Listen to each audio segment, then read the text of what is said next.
Hello everyone, welcome back to MST products.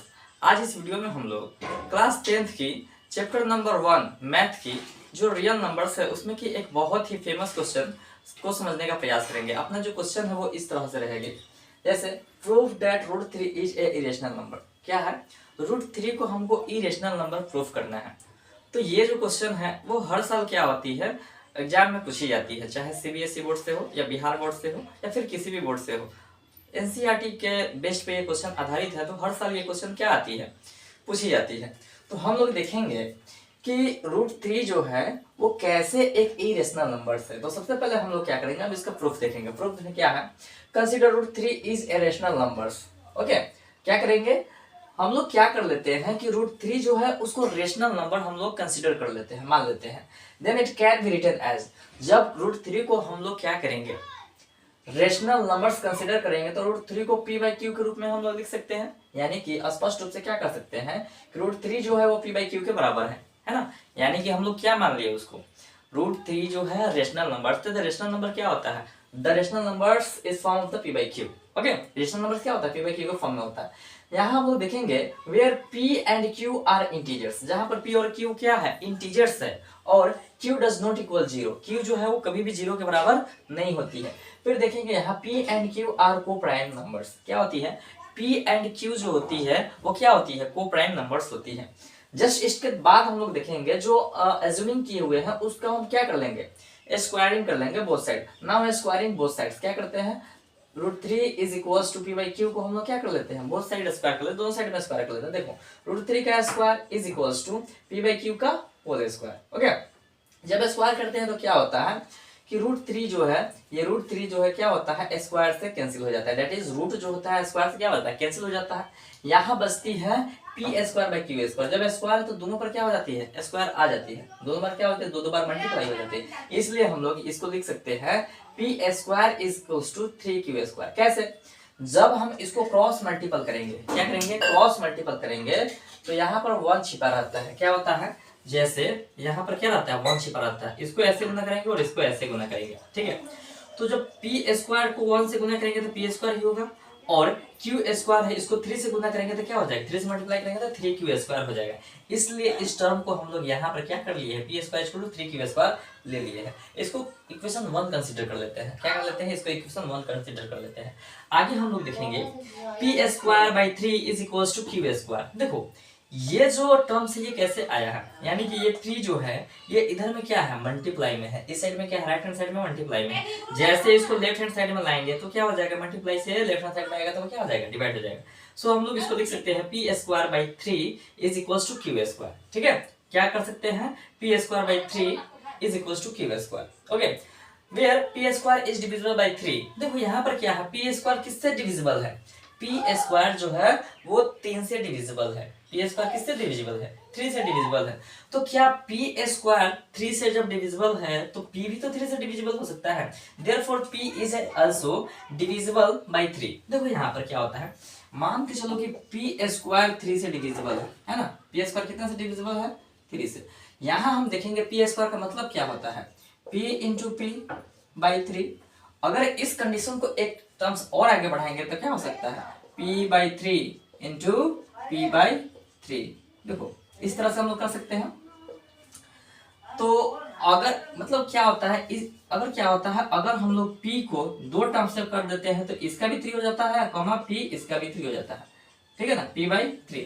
तो यहाँ से हम लोग डायरेक्टली समझ सकते हैं जो 3 जो है वो क्या है, p से डिविजिबल है। यानी कि यहाँ पर हम लोग जब देखेंगे कि p² जब 3 से डिविजिबल है, p² जब 3 से डिविजिबल है तो क्या हो सकता है, वो 3 से भी डिविजिबल होता है। q भी क्या हो सकता है, सॉरी p भी क्या होता है, p भी जो 3 से डिविजिबल होता है। अब हम लोग क्या करेंगे, लेट p इक्वल टू 3 के फॉर सम इंटीजर्स के। देखो जो यहाँ पर p है, वहां पे जो p है उसको हम लोग 3 के क्या कर लेते हैं, कंसीडर कर लेते हैं। यानी p को हम लोग क्या मान लेते हैं, 3 के मान लेते हैं। क्या मान लेते हैं, 3 के मान लेते हैं किसी भी इंटीजर्स के लिए।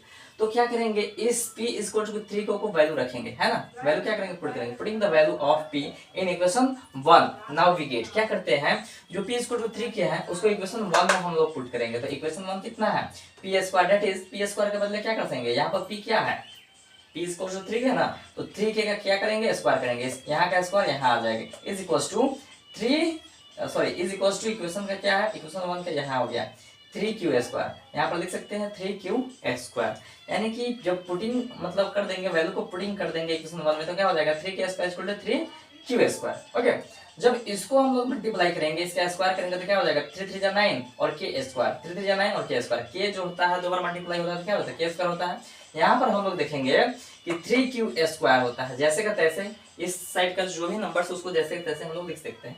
अब देखो क्या होता है, इसके जस्ट वाला जो इक्वेशन है, सॉरी इसके जस्ट वाला जो टर्म्स है वो क्या होता है, ये 3 जो होता है 3 इधर पे क्या है, राइट हैंड साइड में जब हम लोग देखेंगे ये 3 है, 3 को जब राइट हैंड साइड में देखेंगे तो वो क्या होता है, वो होता है मल्टीप्लाई में। लेकिन जैसे 3 को हम लोग लेफ्ट हैंड साइड में लाएंगे तो मल्टीप्लाई से डायरेक्ट कहाँ आ जाएगा, डिवाइड में। ठीक है, तो क्या होता है 3 3 जा 9 9 3 टाइम्स से 9 कट गया, तो हम लोग डायरेक्टली लिख सकते हैं, और q स्क्वायर जहाँ है वहां पर रख देंगे, डायरेक्टली इसको लिख सकते हैं 3k स्क्वायर, यानी कि 3k स्क्वायर छोटू q स्क्वायर, क्या कर सकते हैं इसको 3k स्क्वायर छोटू q स्क्वायर। इसके बाद वाला जो टर्म्स है वो यहाँ लिखा हुआ है, यानी कि k square equal to q square by 3। अब यहाँ से देखो समझो k स्क्वायर क्यों अकेले बच गया, यहाँ पर लेफ्ट हैंड साइड में 3 को जब देखेंगे, लेफ्ट हैंड साइड में जब 3 को देखेंगे तो ये क्या होती है, ये क्या होती है, ये इधर डिविजिबल होती है, सॉरी मल्टीप्लाई होती है k स्क्वायर के साथ में।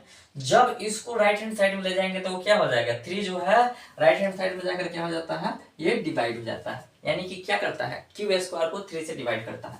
सो इसलिए हम लोग यहाँ लिख सकते हैं here q square is divisible by 3, यहाँ पर जो q स्क्वायर है वो 3 से डिविजिबल है, same to same p square की तरह है, therefore q is also divisible by 3। जैसे हम लोग क्या बोले हैं कि q स्क्वायर जो 3 से डिविजिबल है तो क्या होता है, q इंटू q होता है ना, और 3 होता है, q स्क्वायर क्या होता है q इंटू q होता है, और ये क्या होता है 3 होता है।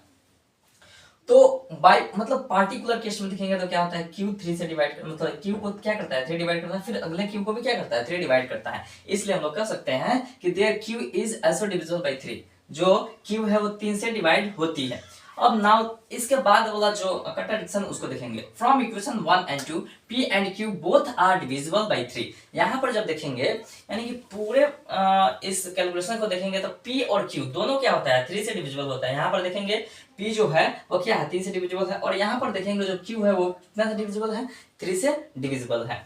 तो p इक्वेशन 1 और 2 से क्या देखेंगे, जो p और q है दोनों क्या है 3 से डिविजिबल है। The contradiction arise that √3 is irrational. यहाँ पर एक कंट्राडिक्शन, एक विरोधाभास उत्पन्न होती है कि क्या है √3 जो है वो रेशनल नहीं है, मतलब कंट्राडिक्शन मतलब उत्पन्न होती है कि जो रेशनल हम लोग माने हैं √3 को वो नहीं है, hence √3 is an irrational numbers. इसलिए हम लोग नीचे लिख सकते हैं कि √3 क्या है एक तरह से इरेशनल नंबर्स होता है ना।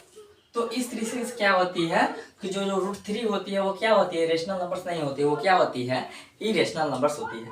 आई होप इस वीडियो में आप इस तरह के क्वेश्चन को समझ गए होंगे, कैसे बनाना है √3 √5 √7 यानी कि कैसे इरेशनल नंबर्स उसको प्रूव करना सीख गए होंगे। मिलते हैं नेक्स्ट वीडियो में, धन्यवाद।